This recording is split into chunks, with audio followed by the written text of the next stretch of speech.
hurmatli bizni kuzatib boruvchi obunachilar, bizga juda ko'p telefonlar bo'lyapti, narxlar haqida, narx-navolar haqida. Xo'p, nima uchun narx oshib ketdi? Narx oshishiga eng birinchi sabab har doim O'zbekistondan Saudiya Arabistoniga samolyot eng uzog'i 5,5 soat, 4,5 soatda yetib borardi. Hozir xo'p, Namangandan Trabzongacha 5 soat, Trabzonda yana bitta zapravkani qilib, Trabzondan Madina Munavvaraga 5 soat.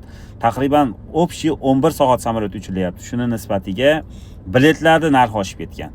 Shuni nisbatiga narx-navolar qimmat. Shuning uchun sizlarga tavsiya qiladiganim, O'zbekistonda ruxsat etilgan 14 ta firma bor, ya'ni litsenziyasi bor. Albatta litsenziyasi bor firma bilan safar qilishingizni tavsiya qilaman. Menda qiling, yo palonchida emas. So'rang, litsenziyonnimi firmen? Ha, litsenziyonni esa ko'rsat, qaysi firma? Albatta litsenziyasi bor firmada keting, sabab ertaga qaytishingizda muammo bo'lib qolmaydi inshaalloh.